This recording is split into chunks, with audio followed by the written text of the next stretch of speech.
안녕하세요. 찐 히스토리TV의 윤섭쌤이에요. 자, 오늘은 국외 무장투쟁의 두 번째 시간 1930년대 중반부터 40년대 중반까지 광복되기 전까지의 모습을 살펴보도록 하겠습니다. 제일 먼저 살펴볼 부분은요. 조선의용대의 결성인데요. 조선의용대 그 배경, 조선의용대라는 게 좀 생소하죠?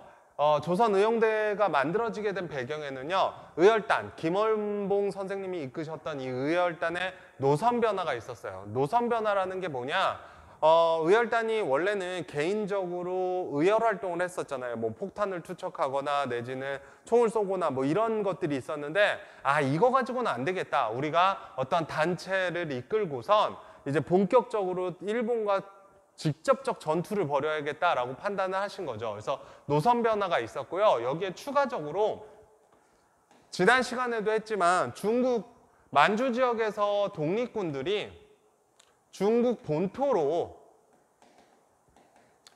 일제에 의해서 뭐 여러 가지 이유가 있었죠. 뭐 중국군과 마찰이 있었다거나 내지는 패배를 했다거나 대패를 했다거나 하는 이유로 만주에서 중국 본토로 이동을 하게 됩니다. 그러면서 김원봉 선생님이 이제는 부대를 만들게 되는데요. 그 부대 이름이 조선의용대라는 거죠. 군대예요. 자, 먼저 정치기구로서 조선민족혁명당이라는 정치기구를 1935년에 만드시고요. 그리고 조선의용대를 창설합니다. 1937년에.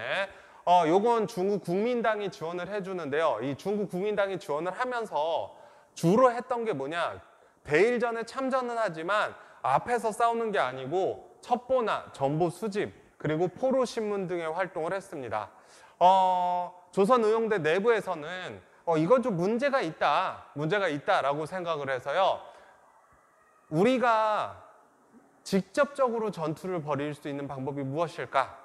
우리가 직접적으로 전투를 벌이는 방법, 중국 공산당과 합쳐지든지, 국민당이 아니라 공산당과 힘을 합쳐지든지 아니면 1940년에 만들어진 한국광복군에 합류를 하자라고 얘기해서 두 의견으로 갈라지게 되고요. 김원봉 선생님은 한국광복군에 대한민국 임시정부 소속으로 들어가시게 됩니다. 그리고 나머지 사람들, 김두봉 선생님이 이끄는 이 나머지 사람들은요, 중국 화베이 지방으로, 화북 지방이라고도 부른데 이 화베이 지방으로 이동을 해서 조선 독립동맹을 1942년에 만들게 되고요. 조선의용군, 그 독립동맹 밑으로 산하부대로 조선의용군을 만들게 됩니다. 그리고 이 조선의용군이 중국 공산당, 특히 가장 전투를 잘 벌였다는 팔로군과 함께 항일투쟁을 벌이게 되는데요. 이 항일투쟁의 가장 대표적인 전투가 무엇이냐? 바로 호가장 전투가 있습니다. 자, 넘어갈게요. 한국광복군도 창설이 됩니다. 한국광복군은요, 1940년대 대한민국 임시정부가 40년에 충칭에 가서 정착을 하게 돼요. 대한민국 임시정부가 처음에 상하이에서 만들어졌잖아요. 근데 이 상하이에서부터 충칭까지 굉장히 많은 이동을 하게 돼요. 왜냐? 31년에 일본이 상하이를 침략했죠. 그리고 점점 중국 본토로 들어오다 보니 어쩔 수 없이 누구도 임시정부도 이동을 해야 되는 거예요. 그래서 어떻게 이동했냐면요.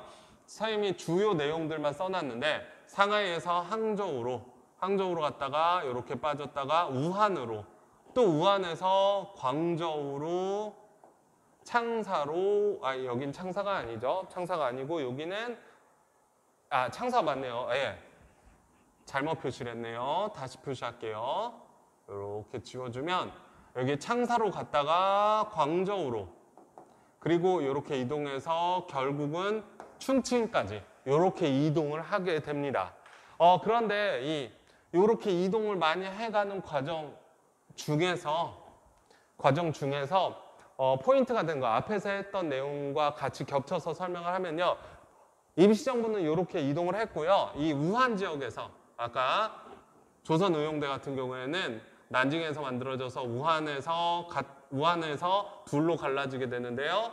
여기 화북 지역의 예난으로 이동한 조선의용군, 조선건국동맹이 있고요. 여기에서 김원봉 선생님은 충칭으로 가게 된다라는 거. 그래서 이렇게 기억해 주시면 될 것 같아요. 이 우한 지역에서 위로 올라가냐 내려가냐. 그래서 올라가면 중국 공산당과 힘을 합쳐서 조선의용군이 있고 밑은 충칭으로 가서 김원봉 선생님이 이끄는 부대들이 충칭의 한국광복군과 합류한다라는 거. 그래서 다시 원래대로 가면요, 대한민국 임시정부가 이렇게 빨간색으로 표시된 것처럼 이동을 했고요. 이 이동 끝에 한국광복군 충칭에 정착한 뒤에 중국 정부의 지원을 받아서 한국광복군이 만들어지게 됩니다. 한국광복군의 총사령관으로서는 지청천 장군이 이렇게 추대되고요. 그리고 조선의용대가 합류하게 됩니다. 김원봉 선생님이 있거든요. 이러면서 한국광복군이 좀 더 단단해지게 되고요. 주 활동은 뭐냐? 첫 번째, 태평양 전쟁이 발발하자 임시정부가 이제 일본에 정식으로 선전포고를 하게 되고 대일전을 참전합니다. 그리고 두 번째로는 영국의 요청을 받아서 인도와 미얀마에, 여기서도 이제 일본과 영국이 전투를 벌이고 있었거든요. 가서 포로 신문과 정보 수집을 주로 했고요. 미국과 연합을 해서 1945년에 이제 국내 진공작전, 선생님이 국내 진공작전 앞에서 나온다고 얘기했죠. 이제 세 번째가 나왔어요. 자, 국내 진공작전을 준비해서 국내 정진군이라는 부대를 만들어서 진공작전을 하려고 했으나 일본이 패망하는 바람, 항복하는 바람에 실질적으로 국내 진공작전은 해보지 못했다라는 거, 펼쳐보지 못했다라는 거 기억해 주시면 될 것 같아요. 자, 그렇게 해서 결국 앞에서는 이제 한국 광복군까지 1940년대 후반까지 이제 40년대 중반 45년까지 한국 광복군이 나오는 데까지 살펴봤는데요. 요 시기 1935년부터 42년, 45년 요 시기까지가 굉장히 좀 복잡하다고 생각하는 사람들이 있어요. 선생님도 실질적으로 복잡하게 느끼고요. 그래서 이걸 어떻게 하면 좀 알기 쉽게, 여러분이 알기 쉽게 할 수 있을까? 정리를 한번 해보자라고 해서 선생님이 이렇게 표로 한번 정리를 해봤어요. 지금 이 시간에 이제 마무리하면서 정리를 할 테니 여러분이 잘 따라와 주시면 될 것 같아요. 자, 먼저 1935년에는요, 조선민족혁명당이 난징에서 만들어집니다. 이게 김원봉 선생님이 이끌어 의열단의 노선변화로 좀 전에 했던 것처럼 노선변화로 만들어지게 되고요. 5개의 단체가 통합해요. 민족주의와 사회주의 단체들이. 그리고 민족혁명당이 처음에 만들어졌다가 이게 조선민족혁명당이라고 이름이 바뀌게 되고요. 대표적인 사람들은 누가 있냐면 김원봉, 조소왕, 지청천 이런 사람들이 있습니다. 여기에 대한민국 임시정부 소속으로 들어가지 않았던 분이 있어요. 누구냐? 바로 김구 선생님이에요. 김구 선생님은 대한민국 임시정부를 이끌면서 한국국민당을 1935년, 똑같이 35년에 만드셨고요. 요건 항저우에서 이렇게 만드시게 됩니다. 그러니까 요 시기에 민족혁명당, 그러니까 위에서 중국 만주 지역에서 싸우던 독립군들이 난징에서 이 의열당과 합쳐졌다라는 거 여기에서, 그리고 대한민국 임시정부는 항저우에 있었다라는 거 기억해 주시면 될 것 같고요. 1937년으로 넘어오게 되면요, 1937년에서는 조선민족전선연맹이 만들어지게 돼요. 민족주의와 아까 사회주의가 합쳐졌다라고 그랬잖아요. 그런데 사회주의 계열의 사람들 목소리가 점점 커지게 되고요. 여기에 불만 있었던 사람들, 민족주의 계열의 사람들이나 그 만주에서 독립전쟁을 하던 독립군들이 떨어져 나와서 김원봉 선생님과 중도 좌파를 제외하고는 전부 밑으로 내려옵니다. 어디? 김구 선생님이 이끄는 곳으로 넘어오게 됩니다. 자, 그러면서 김원봉 선생님은 이 조선민족혁명당 이름 바꿔서 조선민족전선연맹으로 바꾸게 되고요. 김구 선생님은 이들을 모두 합쳐서 한국광복운동단체연합회라고 하는 연합단체가 만들어지게 됩니다. 물론 그 안에는요, 각각의 정치, 목소리를 내는 당들이 따로 있었어요. 먼저 살펴보면 한국국민당은 김구 선생님이, 그리고 조선혁명당은 지청천 장군, 한국독립당은 조소왕 선생이 이렇게 만들어지게 된다라는 거. 그래서 대표적으로 이러한 당들이 있다라는 거 기억해 주시면 될 것 같고요. 지청천 장군 하면 그 앞에 한국 독립군을 이끄셨었잖아요. 한국 독립당이 위에서 만들어져 있었는데 여기 30년대 가면 바뀌게 된다라는 거. 그러니까 20년대 3부에서 3부 통합으로 통해서 혁신회를 이끌면서 한국 독립군 그리고 한국 독립당을 이끌던 지청천 장군이 30년대 오면 조선혁명당을 이끌고 있다라는 거. 조선혁명당이 이 통합해서 이 국민부 때는 조선혁명당 누가 이끌었죠? 그렇죠. 양세봉 장군이 이끌었었죠. 그거 헷갈려요. 굉장히 헷갈리는데 요거 잊지 마세요. 그러니까 여기 혁신의회가 한국 독립군 한국 독립당이 있었죠. 여기서는 지청천 장군이. 요거는 언제? 1920년대 후반부터 29년 이후부터 30년대 초반까지 35, 1, 2년으로 적겠습니다. 31년 정도까지 요렇게 했을 땐 지청천. 하지만 37년에는 조선혁명당을 이끌고 있는 게 지청천이다. 그리고 여기 국민부에서는요. 남만주 지역의 이 국민부에서는 조선혁명군이 있었죠. 조선혁명당이 있었고 이거 양세봉 장군이 이끌었었다라는 거.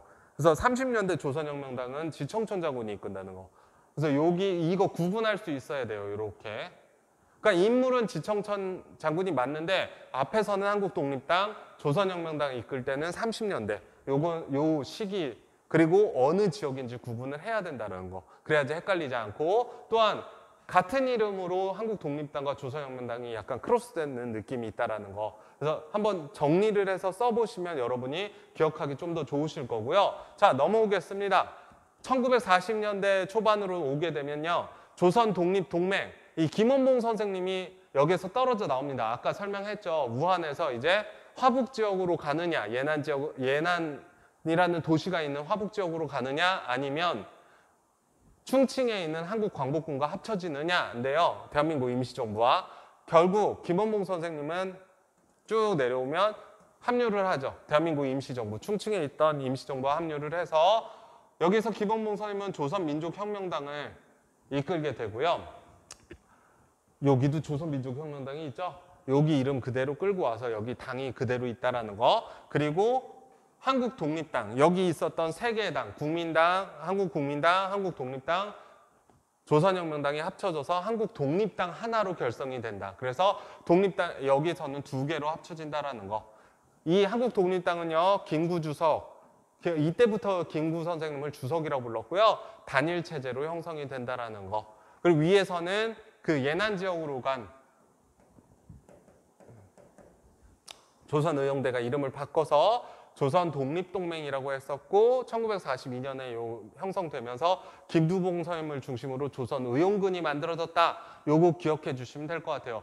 많이 복잡하죠? 많이 복잡한데요. 선생님이 쓴 이 표를 토대로 해서 가시면 특히 이 부분도 헷갈릴 수 있는데 헷갈리지 않게 1920년대에는 조선혁명당을 이끌던 지청천 장군, 아니 한국독립당을 이끌던 지청천 장군이 37년에는 조선혁명당을 이끄는구나. 그냥 이렇게 기억해 주시면 되고요. 국민부에서 조선혁명당이었는데 요게 바뀌었구나. 뭐 요렇게 그 정도만 기억해 주시면 돼요. 약간 크로스 된다. 그래서 여러분이 요건 좀 복잡하지만 이 시기적 구분, 그러니까 혁신의회와 국민부가 혁신의회는 독립군, 한국독립당, 국민부는 조선혁명당, 조선혁명군. 그냥 이 정도만 기억해 주시면 될 것 같아요. 그리고 37년도는 아예 떼어서 지청천 장군, 그러면 한국독립군 생각하지 말고 조선혁명당, 37년엔 무조건 37년엔 지청천 장군이 이끄는 조선혁명당 이렇게만 기억해 주시면 될 것 같습니다. 그리고 이것이 한국독립당으로 하나로 뭉쳐지게 된다는 거. 임시정부에서 40년에 뭉쳐진다는 거 기억해 주시면 될 것 같아요. 자, 그렇게 해서 정리를 해봤는데요. 이렇게 정리하는 게 되려 다소 좀 어려울 수도 있어요. 하지만 정리를 한번 한다라는 것 자체가 이해하고 암기하기 더 쉽다라는 거. 그래서 여러분이 각자 필기를 하면서 한번 정리를 해보시면 좋을 것 같아요. 자, 오늘의 마지막 내용인 광복 준비입니다.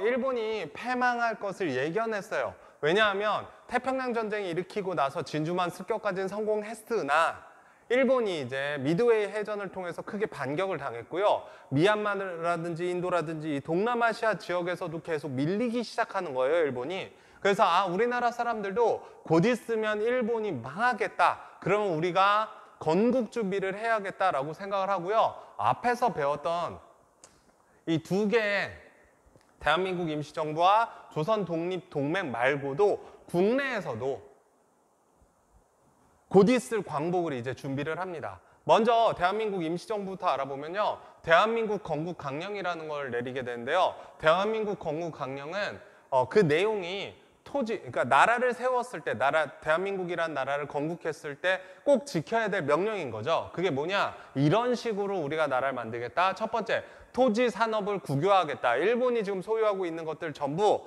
국가 소유로 하겠다. 두 번째, 민주공화정을 실시하겠다. 세 번째, 삼균주의를 내세웁니다. 이 삼균주의가 굉장히 시험에 잘 나오는데요. 삼균주의는 정치, 경제, 교육을 개인과 민족과 국가에 균등하게 모두 하겠다 해서 삼균이라는 말이 나오면 무조건 대한민국 건국 강령이구나 라고 기억해 주시면 되고요. 두 번째, 화북지역에 갔었던 예난이라는 도시로 가서 그 중국 공산군과 합쳐서 항일투쟁을 했었던 이 조선독립동맹의 강령을 보면요. 첫 번째, 보통선거를 실시하겠고 이걸 통해서 민주공화국을 수립하겠다. 두 번째, 국민의무교육제도를 실시하겠다라고 이야기를 합니다. 그러니까 이게 두 가지 핵심적인 내용이라는 거 기억해 주시면 될 것 같고요. 대한민국 건국강령과 조선독립동맹 강령이 비슷한 내용들이 꽤 많아요. 그래서 헷갈릴 수 있는데 선생님이 좀 전에 얘기한 것처럼 삼균주의를 기억해 주시면 삼균이란 말이 나오면 이건 무조건 대한민국 건국강령이구나라고 구분을 하실 수 있을 것 같아요. 그리고 세 번째는 국내에서는요. 여운형. 당시 국내에서 가장 독립운동하는 게 힘들었겠죠. 투쟁하는 게. 근데 이 여운형이 조선건국동맹을 1944년에 만들게 되고요. 각계각층의 사람들이 여기에 다 들어오게 됩니다. 물론 조선건국동맹도 강령을 발표를 해요. 이 정도만 기억해 주시면 될 것 같아요. 자세한 내용까지는 필요 없을 것 같고요.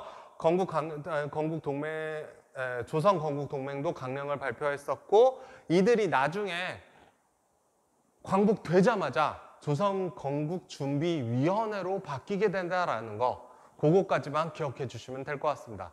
자, 이렇게 해서 우리 오늘 1935년부터 45년 이 광복될 때까지 광복까지 거의 모든 내용들을 살펴봤습니다. 다음 시간에는요 민족문화 소운동이죠. 민족문화 소운동과 더불어서 그 조선교육령 거기까지 살펴보면 될 것 같습니다. 자, 오늘 수업은 여기까지 하겠습니다.